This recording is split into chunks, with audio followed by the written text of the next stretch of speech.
नमस्कार.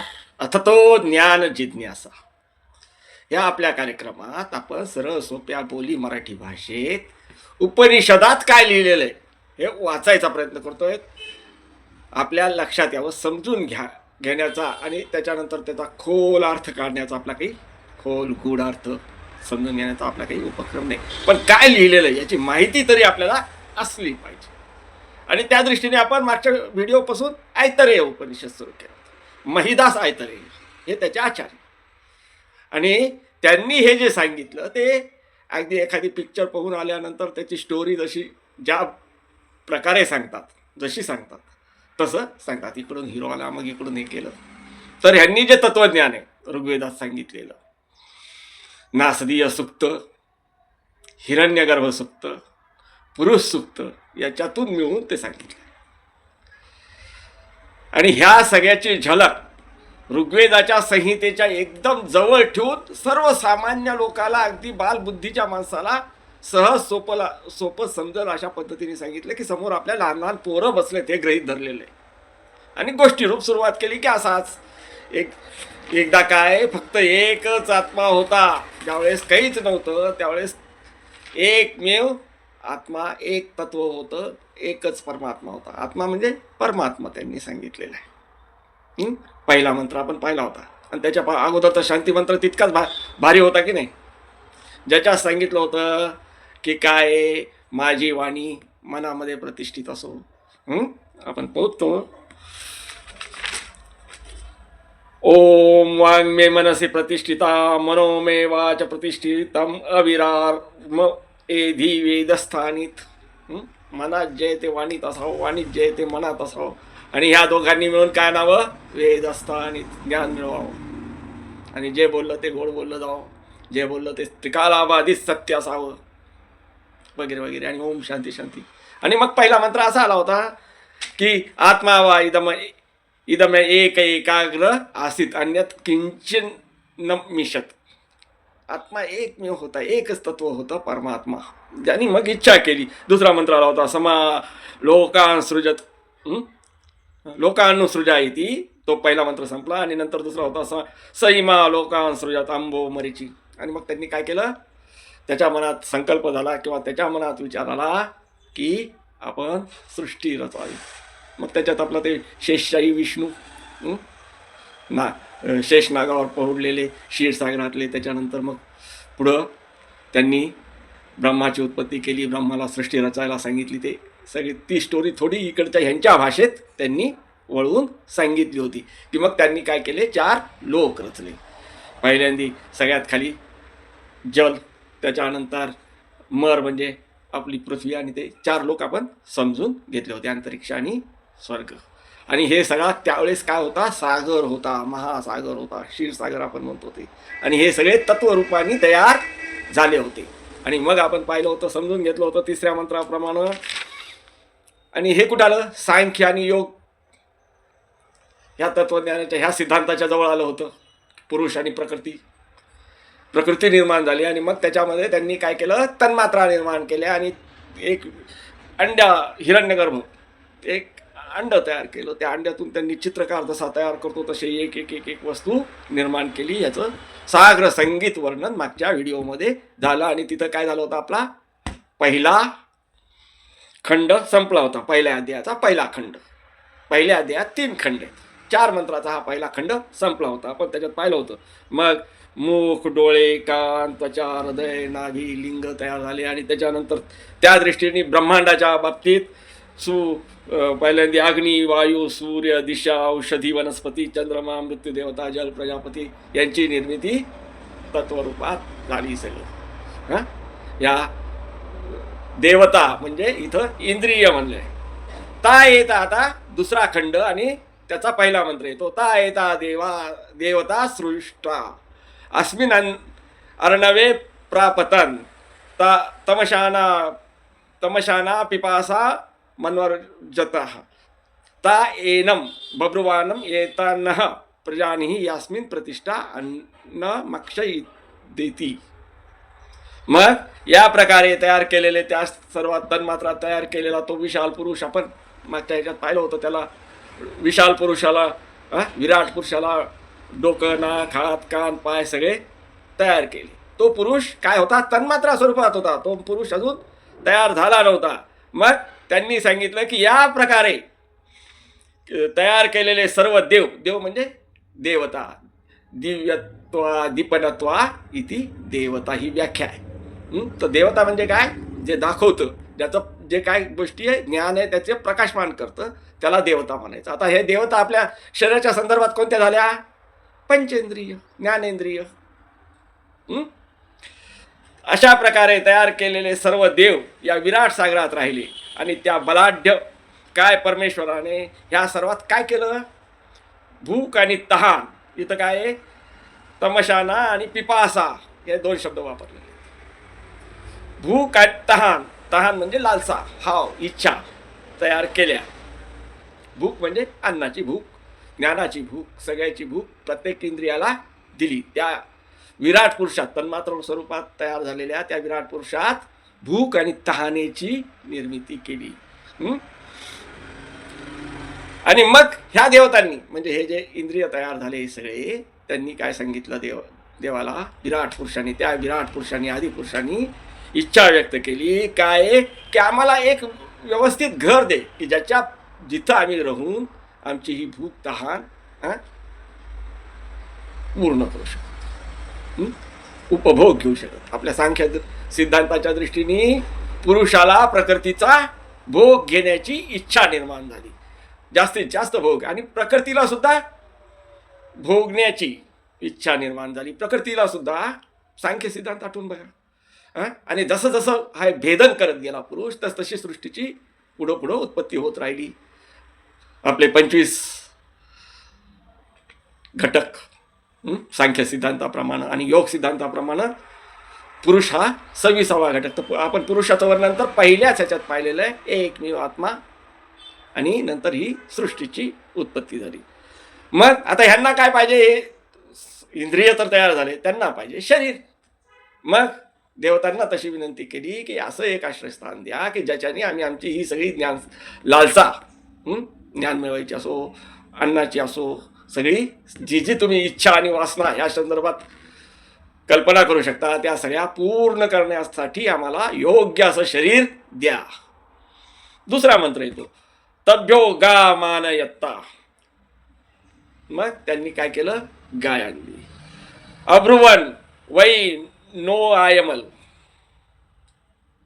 एक गाय समोर घेऊन आले, गाईचं शरीर, ह्याच्यात राहा सगळेजण. सगळे त्या सगळ्या देवता किंवा ते सगळे तत्व काय म्हणले? याच्यात आम्हाला पुरेसं होत नाही, ह्या शरीराने आम्हाला आमचे जे उद्देश आहेत ते पूर्ण करता येणार नाही. तभ्यो आश्वमानयत्ता अब्रुवन नो आयमलिती. नाही नाही देवा म्हणे. पुढं काय? त्यांनी घोड्याचं एक रूप आणलं, घोड्याचं शरीर आणलं. ह्या घोड्यात राहा, गाय नाही जमत तर घोड्याचं शरीर घेऊन बघा. मग तिसरा मंत्र येतोय, त्यावेळेस त्यांनी सांगितलं नाही नाही देवा, हे नाही जमत, ह्याच्यातनी आम्हाला काय, आमच्या इच्छा आणि वासना पूर्ण होणार नाहीत. आता का असं झालं असेल तर पुढचा आपण मंत्र पाहू आणि नंतर समजून घेऊ. ताभ्य पुरुषमायत्ता अब्रुवन सुकृतो वदती पुरुषो वाव सुकृतम ता अब्रविद्या यतन प्रतिष्ठेती. मग त्याच्यानंतर मनुष्य शरीर पुढं आणलं आणि मग हे सगळे इंद्रिय खुश झाले, वाव म्हणले. आता हे वाव आपलं इंग्रजीतलं आणि संस्कृत मधलं सारखंच आहे. वाव वाव, छान छान, सुकृत बतेती, खूप छान केलं, हे आम्हाला जमवू शकतं. पहिल्यांदा काय म्हणत होते? नो आयमलिती, जमत नाही, पुरेसं नाही. आता हे मानव शरीर पुरेसं आहे का? तर पहिला संदर्भ घ्या. काय तर गाईचं शरीर, घोड्याचं शरीर हे पशु आहेत, यांची बुद्धी तेवढ्या पुरतीच लिमिटेड चालू शकेल. पण मग याच्यातली त्यांची तहान आणि भूक, इथं पिपासा शब्द वापरलाय, ज्ञान मिळवायची पिपासा, हाव, इच्छा सगळ्या पूर्ण होऊ शकतील का? नाही. अन्न मिळवायची इच्छा, बुद्धी चालवायची इच्छा होणार नाही. फक्त मनुष्य शरीर असं आहे की जे त्याला पाहिजे ते उद्दिष्ट गाठू शकतं. बाकी पशु शरीर काय आहेत? ते फक्त त्यांच्या कर्मापुरतेच बांधलेले. भूक लागली खातो, पुढं काही नाही करत. मग त्याग करायची इच्छा झाली तर मग त्याग करतो, त्याच्यातही त्याला काही शुभाशुभ काही वाटत नाही किंवा घाण चांगलं वाटत नाही, पण मनुष्य विचार करतो हे चुकीचं आहे, हे घाण आहे, हे उत्तम आहे, हे बुद्धीला आणि विवेकाला त्याच्या न्याय मिळू शकतो, म्हणून पुरुषाचं शरीर अतिउत्तम असं ते म्हणाले. आणि मग देव म्हणला, जा तुमच्या तुमच्या ठिकाणी जाऊन बसा, तुम्हाला जिथं जिथं या मानवी शरीरात योग्य वाटतं त्या त्या ठिकाणी तुम्ही स्थानापन्न व्हा, प्रतिष्ठित व्हा. मग पुढं त्यांनी सांगितलं, ही गोष्ट कोण सांगताय? आचार्य सांगते. एखादी घटना घडून गेल्याचं जसं वर्णन करावं, पीपीटी समजून सांगावं. एखाद्या पिक्चरमध्ये ते पात्र त्यांचं काम करतात त्यावेळेस ते नाटक दिसतं, पण घरी आल्यानंतर ज्या शब्दात आपण आपल्या मुलांना समजून सांगतो, तिकडून अमिताभ बच्चन आला, मग इकडून असं आलं, तसं ते सांगतात. ते तन्मात्र तयार झालेले म्हणाले देवाला असं, मग आम्हाला जागा मिळून देईन. मग त्या जागेत देवाने सांगितलं, बसा तुमच्या तुमच्या सीटवर जाऊन. मग आता ह्या चौथा याच्यात आहे, अग्निर्वा भुक्त्वा मुखम प्रविशेतात, वायू प्राणो भुक्त्वा नाशिका प्रविशेतात. कोण कोण कुठं कुठं बसलं ते ह्या पूर्ण मंत्रात आलं. मंत्र बराच मोठा आहे, तर आपण त्याचा अर्थ समजून घेऊ की परमेश्वराच्या आदेशानुसार, मग देवाने सांगितल्याप्रमाणे आपण परमेश्वर ब्रह्म या सगळ्यासाठी सोपा शब्द देव आहे. देवताचं इथं इंद्रिय म्हणून आले होते ते संस्कृतमध्ये, पण आपल्या बोली मराठी भाषेत सरळ सोप्या देवाने सांगितल्याप्रमाणे त्या मानवी शरीरात सगळे त्यांच्या जागा घेतल्या. वायुदेवतेने काय केलं? आपल्या पहिल्यांदा वाघदेवता वाचेनी अग्नी बनवून मुखात प्रविष्ट केला. अग्नी पहिल्यांदा मुख बनवलं, त्याच्यातून अग्नी झाला म्हणून सांगितलं. मग तो अग्नी मुखात प्रविष्टित झाला, मानवी मुखात.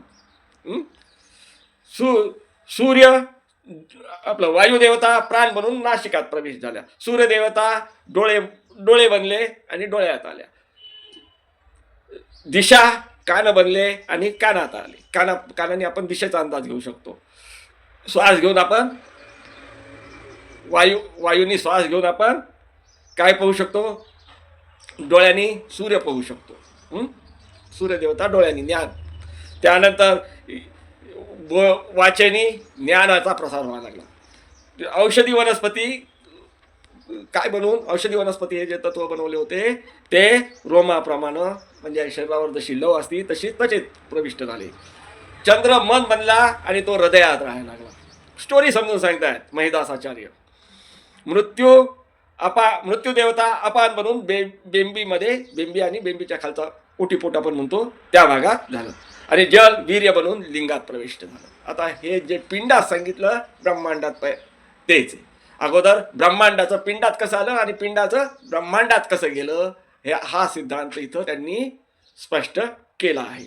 आणि मग पाचवा येतो मंत्र, द्वितीय खंडाचा पहिल्या अध्यायातल्या दुसऱ्या भागातला पाचवा मंत्र. तमशान पिपासो अब्रुवंतन अवभ्यामभि प्रजाहितेती ते अब्रवितान देवास्तेव वा देवता स्वभावता अभे तास भागिन्यो करो मिती तस्मात् दैसे कैसे देवताए हविगृह्यात भागिन्याम वेवास्या विषयना या पिपासा भवता. तेव्हा आता हे जे इंद्रिय तयार झाले होते ते जिकडं तिकडं जाऊन बसले, मानवी शरीरात जिकडं तिकडं बसले. मग भूक आणि लालसा पिपासा उठून उभे राहिले. आम्हाला तर कुठंच जागा नाही दिली देवा तुम्ही मानवी शरीरात, आम्ही तर तसेच राहिलो. मग त्यांनी सांगितलं की तुम्ही काय, प्रत्येक जे जे देवता आहेत त्यांच्या ह्याच्यात भागीदार बनून राहा, वाटेदार बनून राहा. आणि ज्या वेळेस त्या देवाला हवी दिला जाईल तो अर्धा तुम्हालाही भेटेल, तुमची तृप्ती होईल. आता ह्याचा अर्थ हा तर सरळ सरळ शब्दार्थ झाला श्लोकाचा. तर ते असं आहे की हे जे इंद्रियांची तृप्तीसाठी प्रकृती जो पुरुष होता आणि प्रकृतीचा भोग घेत होता सांख्य सिद्धांताद्वारे, तर त्या भोगाने जी तृप्ती होणार होती ती इंद्रियांची तृप्ती होणार होती. आणि इंद्रियातून आता ही जी लालसा, इच्छा, वासना, हाव तहान हे जे निर्माण झाले होते त्यांची ही तृप्ती त्यांनीच होईल इंद्रियाद्वाराच. इंद्रियांना जे जे भोग मिळतील ते त्याच्यातून तुम्हाला त्याचा तुमचा हिस्सा मिळेल असं देवानी सांगितलं, असं महिदास आचार्य स्पष्ट करतात.